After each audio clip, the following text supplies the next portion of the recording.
We'll guide you through how to share your Figma design file quickly and efficiently. If you find this helpful, consider subscribing and liking the video. First, open your Figma project on the desktop. Once you're in your project, navigate to the top right corner where you'll see the blue Share button. Click on it, and a Share dialog box will appear. Here, you can enter the email addresses of the people you want to invite. Make sure to choose the appropriate access level for them, whether it's can edit, can view, or can comment.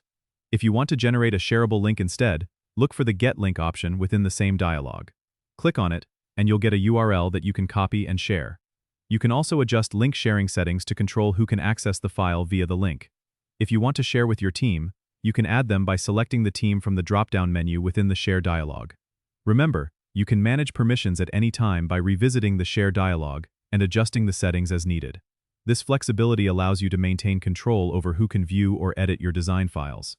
Sharing your design with stakeholders or collaborators has never been easier, thanks to these intuitive options in Figma. Don't forget to subscribe and comment if this helped you out.